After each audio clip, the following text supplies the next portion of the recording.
But if we were to see the picture, the graph would have these x-intercepts. Any questions? Okay, so another thing you may end up needing to do is constructing a polynomial. So this is just working backwards. It's actually a lot easier than usually working backwards can sound.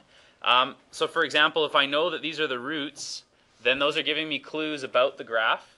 So one possibility would be to take these and reconstruct the factors. So can you give me one factor? X plus 3. Yeah, x plus 3 would be one of them. And X minus 5.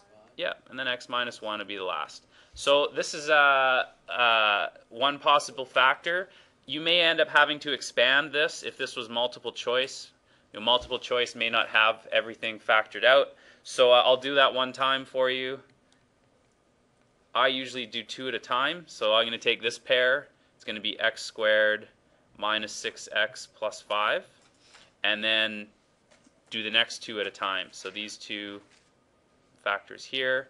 So this would be x cubed minus 6x squared plus 5x plus 3x squared minus 18x plus 15. So if I collect my like terms, the possible polynomial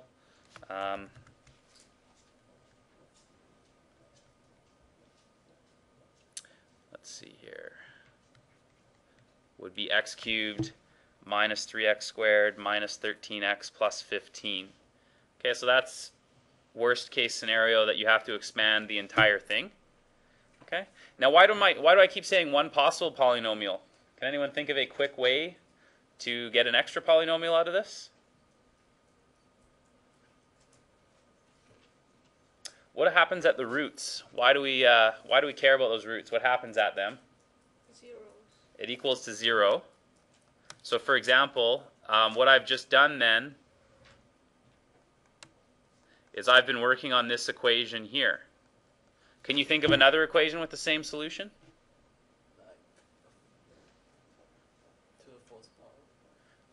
Oh, you want to add an x to the fourth in there? That's going to be, that's possible to have those 3 roots, but it's much more difficult. It's possible. One thing you can do really quickly, Jackie's saying, what if we add an x to the fourth? If I square this, now I've got 3 roots, but when I expand it, I'll have an x to the 4.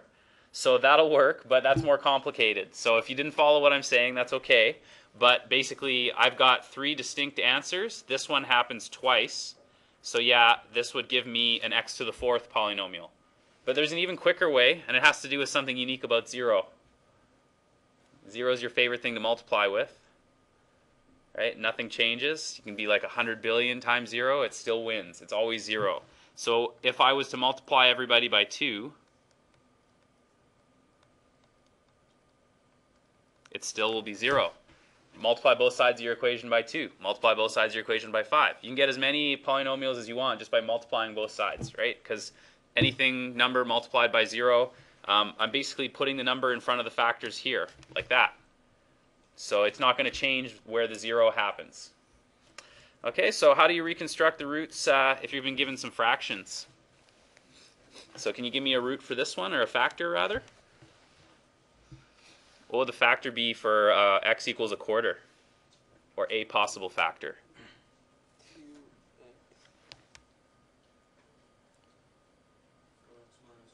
4x minus 1. Yeah, that's one possibility. Because that, when x equals a quarter, that equals to 0. You want to give me the next one there too? Yeah, 3x minus 2.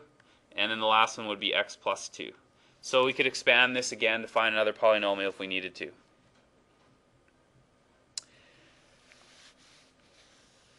Okay, so the last thing that we're going to do is we're going to take a look at this problem. If we don't have rational roots, meaning nice numbers, we may end up seeing the quadratic formula. So we're going to try one of these. I'll just put a little asterisk here. This is not a common task, but it is one that will it will appear in your quizzes and tests. So we do need to know it, but it's not super common. Okay, so we'll try one and see how it goes. So for x cubed minus 22 minus 15, we're going to just start like we normally would. Let's start by finding some possible candidates. So my candidates here, plus or minus 1, plus or minus 3, plus or minus 5, and plus or minus 15. So let's try looking for a candidate, and we're just going to go ahead like we normally would.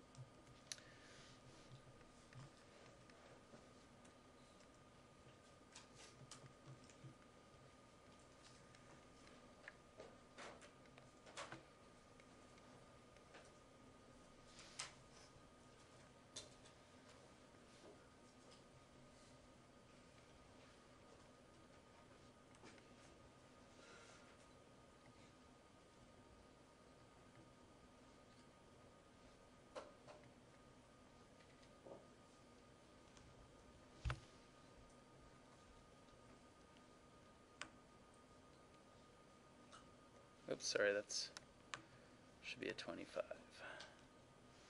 So this will be positive 3.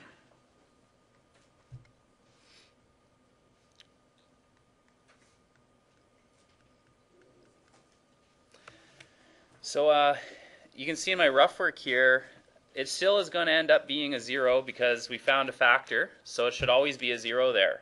But what you're going to notice now is this is not so easy to factor. But we do have another technique when we cannot factor, and that's the quadratic equation. So the quadratic equation for the other roots would be negative b, so negative 5, plus or minus square root of b squared minus 4ac all over 2a.